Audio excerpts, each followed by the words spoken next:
Nagising ako nang dahil sa bigat na nakadagan sa akin. Pambihira dahil sa sobrang karasingan ko iba nang napapanaginipan ko. Hays talaga naman, wika ko naman. Nang tinignan ko kung sino nakadagan sa akin, bigla naman akong kinabahan ng bongga. OMG! Sambit ko naman habang nakatulala. Pabulong lamang ang pagsabi ko ng ganyan, baka kasi magising tong nakadagan sa akin. Apollo? Wika ko naman habang pilit na ginigising siya. Sambit niya lang habang nakapikit ang mga mata niya. Gusto ko siyang bugbugin. Walang hiya. Mga ungol ko, totoo pala yun? Apollo? Sambit ko ulit habang ginising siya. Dahan-dahan naman niyang minulat ang mga mata niya at bigla siyang tumingin sa akin habang nakangiti ng malapad sa akin. Good morning, sweetie. Wika naman niya habang nakangiti. Totoo ba itong nakikita ko? Hindi ba ako nananaginip? Bigla ko namang kinurot ang pisngi ko. It's not a dream, it's real. Di mo naman sinabi that you are wild in bed. Wika naman niya. Bigla akong namula nang dahil sa sinabi niya sa akin. Nakakahiya sobra. Wala na akong masabi dahil sa sobrang kahihiyan. Ano kayang ginawa ko? Hindi ko na natatandaan dahil sa sobrang kalasingan ko kagabi. Are you okay? Do you feel pain down there? Wika naman niya at umalis na sa ibabaw ko. Medyo, sambit ko naman habang di makatingin sa kanya ng diretsyo. Ano ba naman yan? Pinaround 2 ko pa talaga siya. Seriously? You're still beautiful. Wika naman niya sa akin habang nakangiti. Stop smiling. This is the last na magsasama tayo. Can you please tell me kung totoo itong mga sinasabi at pinapakita mo sa akin? Ines kong wika. Gusto ko lang malaman ang totoo. Ayokong maging kawawa sa huli lalo't ganito na ang nangyayari sa amin ngayon. We grew closer. Astrid, I'm serious. If you just let me na maligaw sa'yo. Wika naman niya sa akin. Bumuntong hininga naman ako. Natatakot kasi ako at di ko alam kung bakit pero hindi pa ako ready. Di ko pa alam kung may nararamdaman ba ako kay Apollo. You did not know me well, Apollo. You just know me as your mate. Wika ko naman sa kanya. I have a lot of time to know who you are. I will spend the rest of my life just to know who you are. Wika naman niya sa akin. Tumingin ako sa mga mata niya. I will let you. At gusto ko munang malaman kung ano ka ba talaga sa akin. Wika ko naman habang nakangiti. Bigla siyang lumapit sa akin at agad naman niya akong niyakap ng mahigpit. I promise, I will do everything just to make you mine. Wika naman niya sa akin. Di naman ako nag-respond sa sinabi niya sa akin. Maya-maya pa, tumayo na ako at nagbihis na muna at agad na nagpaalam sa kanya na lalabas na ako at baka hinahanap na ako ni Jennifer. Pagkalabas ko, siya ring paglabas sa Jennifer sa kabilang kwarto. Nabigla naman kaming pareho. Agad-agad siyang pumunta sa kinaroroonan ko. Bes, wika naman niya habang naiiyak at natatawa. Hindi ko alam kung anong emosyon ang meron siya ngayon. Ano? Tanong ko naman kay Jennifer. I think I'm pregnant. Wika naman niya habang umiiyak. Agad-agad ko siyang tinakbo paalis sa villa. Bumaba muna kami at nagtungo sa kwarto namin. Bigla naman niyang nilakasan ang iyak niya. He said he's not sure with me pero kinama niya ako. Siyang nagwasak sa diamante ko. Wika niya habang umiiyak. Gusto ko siyang tawanan pero naiisip ko rin na baka napasabog ni Apollo sa loob ko yung fireworks pero winaglit ko agad yon sa isip ko. Di naman niya ata pinasabog yung fireworks sa loob ng diamante mo. Wika ko naman sa kanya. I don't know. I'm so carried away for what happened eh. Ungol ako ng ungol. Wika niya habang umiiyak. Okay, stop. Don't cry. Malalaman naman natin kung buntis ka after a week. Huwag ka lang kakabahan. Wika ko naman kay Jennifer. Ang sakit ng diamante ko eh. Wika naman niya habang umiiyak. Stop it. Sakit din ang katawan ko. Wika ko naman at agad na humiga sa tabi niya. We're both tired because of them. Wika naman niya sa akin. Di ko'y nakalang may round 2 na magaganap. Akala ko panaginip lang yon. Wika ko naman kay Jennifer. Oh my, kami first time lang namin pero inabot kami ng 4 rounds. I hate him. Sabi niya hindi sa sure pero bakit umabot ng 4? Wika naman niya sa akin. Natawa naman ako dahil umiiyak siya habang sinasabi yon. Napakaloko talaga nitong best friend ko. Bakit mo hinayaan? Di ka naman ata lasing. Tanong ko naman sa kanya. Anong hindi? Lasing din kami. Sambit niya naman at patuloy naman siyang umiyak. Tumahan ka na. Sambit ko naman kay Jennifer. What if mabubuntis tayo and then another disappointment na naman to sa family natin? Wika naman niya sa akin. Bigla akong bumuntong hininga nang dahil sa sinabi niya sa akin. Yan din ang dapat kong sasabihin sa'yo. Nauna yung landi natin kaysa i-fulfill yung mission natin. Parang masisira ko pa yata yung goal ko nito eh. Wika ko naman habang nakatingin sa kisame at bigla ko naisip yung nangyari. I hate him. Yung distraction and I need to get rid of him.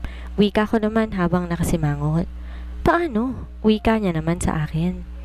Bumuntong hininga ulit ako at wala na akong maisip na paraan para makapagpaalis sa kanya. Oh gosh, we're stuck na.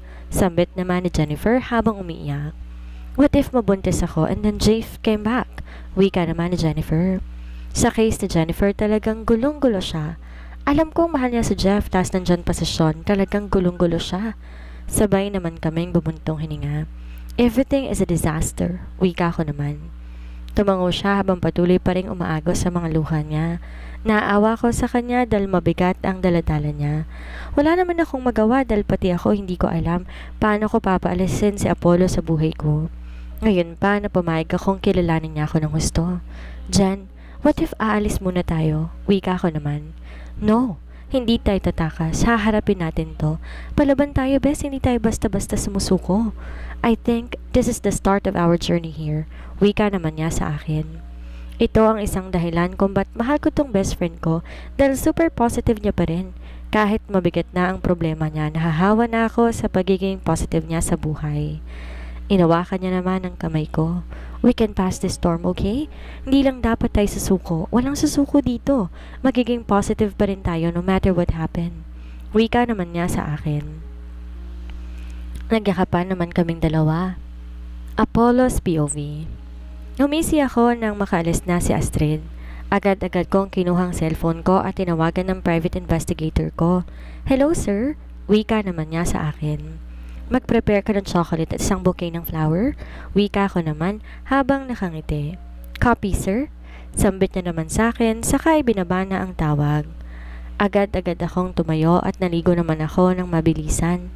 Hindi ko alam na ganito lang pala kadali siyang paikutin. Gusto ko lang malaman ang totoo at gusto ko lang malaman ang tunay niyang pagkatao. Habang naliligo ko, hindi ko maiwasang maisip ang nangyari sa amin kagabi. Napangiti naman agad ako. Shit, Apollo, hindi pwede yan. Wika ko naman sa sarili ko habang pinapagalitan to. Bawal kang ma-in-love sa babaeng yon. Everything is just an act. Wika ko naman sa sarili ko para matauhan kagad ako. Maya-maya pa lumabas ako agad at nagbihis na. Nag-perfume ako ng marami para di na din niya maamoy agad ako kahit nasa malayo pa lamang ako. Hey! Agad naman akong napalingon sa tumawag sa akin. Saan ka pupunta? Tanong naman sa akin ni Briggs. None of your business. Wika ko naman sa kanya habang nakangisi. Grabe business ko rin ang makialam sa'yo. Wika naman niya sa akin. Natawa na lamang ako dahil kay Briggs. Minsan kaming dalawa ang laging nagbabangayan pero maaasahan ko naman sila. Ngayon lang ayokong makialam sila sa akin. Nga pala, kailan tayo uuwi sa Maynila? Tanong naman ni Briggs sa akin. Hindi ko alam kung bakit kating-kati na tong si Briggs na bumalik sa Maynila. Wala naman tong gagawin doon kundi gumala at pupunta sa bar. Maybe tomorrow? Wika ko naman. Yun. Sure na yun May gagawin pa kasi kami ni Miko sa Maynila. Wika naman niya at agad-agad na ring umalis. Iiling-iling na lang din ako nang dahil sa kakulitan niya. Aalis na sana ako nang bigla namang tumunog ang cellphone ko. Hello? Sagot ko naman sa tumawag sa akin. Tanging number lang kasi walang pangalan. Hello Mr. Adams? Yung Bluefins Corporation po gusto po kayo makausap. Wika naman ng sekretary ko. Biglang kumunot ang noo ko. Isa to sa biggest competitor namin dahil kabilang to sa top 5 na pinakamalaking corporation sa bansa. Nagtaka ako kung bakit gusto nila akong kausapin. Sinong nandyan? Wika ko naman sa secretary ko. Yung secretary po ni Lady Finn. Kakauwi lang po nila galing Bangkok, Thailand. Wika naman ng secretary ko. Bigla namang kumabog ang dibdib ko. This is not a coincidence. Simula nang dumating sila Astrid, nag-iba na ang pakiramdam ko. Baka nga isa silang kalaban. Bumalik na si Lady Finn. Bukas na bukas, babalik kami dyan sa Maynila. Security is a must sa company natin. Wika ko naman sa secretary ko. Dinaba ko agad ang tawag. Pumasok ulit sa loob ng kwarto ko. Di ako mapakali dahil marami akong katanungan. Kakaiba ang mga nangyayari ngayon.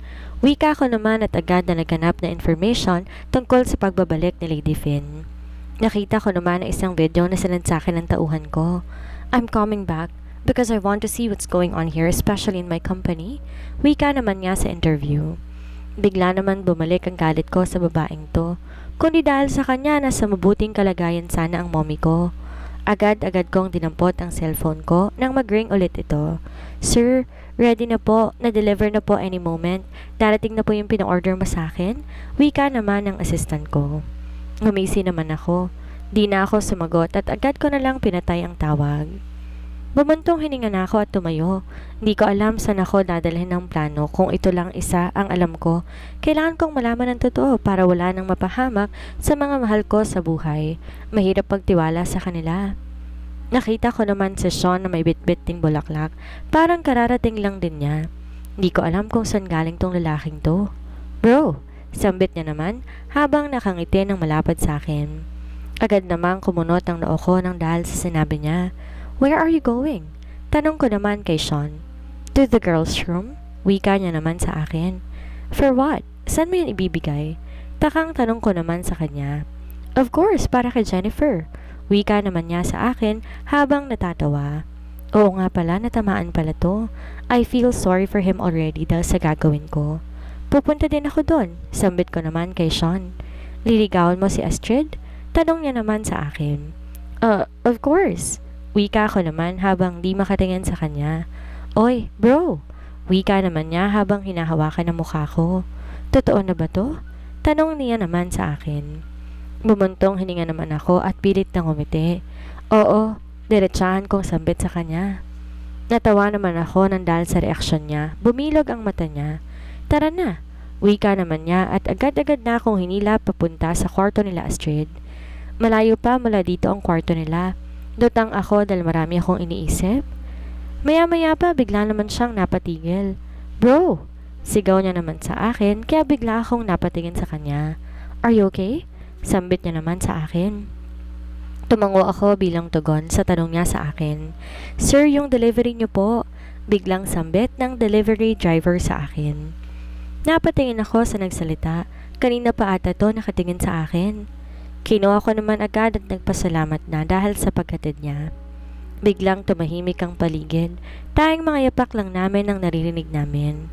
Apollo, you can tell me everything. Wika naman ni Sean. Yung instinct nitong si Sean hindi mo talaga matatakasan eh. Parang babae din ang lalaki na to dahil sa instinct niya. I'm okay. Kinakabahan lang ako baka kasi makabuo ako. Wika ko naman. Gusto kong magmura ng dahil sa sinabi ko kay Sean. We think of the same thing. Wika naman niya na kinabigla ko. You did that? Wika ko naman kay Sean. Bigla naman siyang tumingin sa akin at natawa. Grabe, isang date mo pa lang ah. Wika ko naman kay Sean. Hindi ko nga alam bakit ko yun nagawa with her. Wika naman niya habang nakangiti ng malapad. Maya-maya pa, nakarating na rin kami sa kwarto ni Jennifer at Astrid. Sino sa atin ang kakatok? Tanong niya naman sa akin. Ako na, wika ko naman. Kakatok sana ako nang biglang kumaripas ang takbo patungo sa amin sila Bricks at Miko. Basang-basa sila. Hindi ko alam kung saan galing ang mga to. Help! Sigaw ni Bricks kaya napatingin naman ako sa kanya. What happened? Tarantang wika ni Sean. Si Astrid at Jennifer, kinuha ng mga lalaki Wika naman nila Bricks. Bigla naman kaming nataranta ni Sean. Hindi ko alam kung bakit ganito kabilis ang tibok ng dibdib ko. Hindi pwedeng mawala si Astrid. Hindi pwede. Agad-agad kaming umalis para habulin sila. Sana mailigtas namin sila. Sana maging okay lang sila. Nasa dalampasigan kami ngayon na dyan habang nakatulala lang na nakatingin sa alon na humahampas sa buhangin. Gusto kong maligo pero parang ayaw yata ng katawan ko. I am so tired. Wala akong gana ngayon. Sambit naman na Jennifer sa bored na tono. Ako din naman, sobrang bored. Simula ng conversation namin ni Jennifer, lagi kami nag-iisip tungkol sa mga nararamdaman namin. Araw-araw na lang siguro laging bumabagabag itong feelings namin na to. Ano, may nakuha ka na bang sagot? Tanong naman niya sa akin. Tumingin naman ako sa kanya. Umiling dahil wala naman akong nakuhang sagot sa kakatulala ko at kakanood sa alon dito. Ah, gee, have mercy on us. Wika naman ni Jennifer habang naiiyak na. Gusto kong matawanan dahil sa ginagawa niya. Kulang na nga lang isubsob niya ang kanyang mukha sa buhanginan. Loko. Hayaan na lang kaya natin ang feelings natin. Wala naman tayong magagawa nandito na to. Wika ko naman at bumuntong hininga na lamang. Ano ka ba naman? Hindi pwede to. We need to clear our feelings kasi baka susugal tayo sa maling tao at tayong masasaktan. Wika naman niya sa akin. May point naman siya. Baka masaktan kami kung di namin lilinawin ang lahat ng ito. Bumuntong hininga naman ako dahil nalilito ko kung ano nga ba ang dapat kong gawin. Hindi ko na alam kasi kung anong gagawin ko para lang malinaw itong nararamdaman ko. Akala ko family problem at itong trabaho lang namin ang dapat naming problemahin. Hindi ko naman alam na dapat pala mamomroblema rin ako sa magiging amo namin. Parang sasabog yata ang ulo ko nang dahil sa mga iniisip ko. Tama na siguro. Bahala na lang si Batman kung anong mangyayari. Inis kong wika at tumayo. Tsaka ako kumuha ng bato at inihagis ito sa dagat. This is unacceptable. Ayoko nito. Sigaw ko naman at agad-agad binato sa dagat ang napulot kong bato. Si Jennifer naman nakatulala lang habang nakatingin sa akin. Hindi ko gusto itong mga nangyayari sa amin ngayon. Hindi ito ang ipinunta ko dito. Agad-agad naman akong bumalik sa tabi namin ni Jennifer at tinignan ko naman agad siya sa mga mata niya. Tumingin din naman siya sa mga mata ko. Hindi ito ang ipinunta natin dito. We need this job para matapos itong kontrata natin dito. Wika ako naman sa kanya. I know, yung goals ang pinaka-main reason kung bakit ka pumunta dito. Pero kakaiba na to Nalilito na tayo sa mga nangyayari ngayon. Wika naman niya sa akin. Bubuntong hininga naman ako dahil litong-lito na talaga kami sa mga nangyayari ngayon. Hindi ko alam kung magsasucceed kami. Jan, let's iwas na lang. Dahil hindi naman tayo magkakaganito kung di dahil sa mga lalaki na yun We need to avoid Sean and Apollo at all cost. Wika ko naman kay Jennifer. Tumingin siya sa akin at bumuntong hininga. Siguro nga yan ang best way para ma-find out ko kung ano ba talagang nararamdaman ko. I don't want to replace Jeff dahil alam ko hanggang ngayon siya pa rin. Wika naman niya sa akin. Tubango naman ako at nag-pinky promise kaming dalawa na iiwas muna kami sa dalawang yon dahil ayokong mas madidistract kami sa kanila.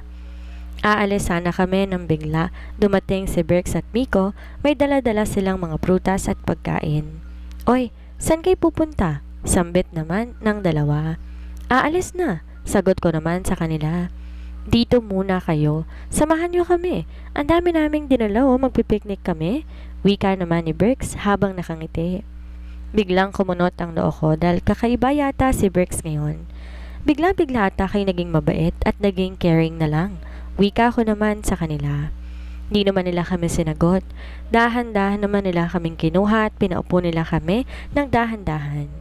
Nagtataka naman kami ni Jennifer dahil sa inasta nilang dalawa. Para silang mga ewan. Ano bang nangyayari sa dalawang to? Eto, gusto nyo to? Mangga na may bagoong?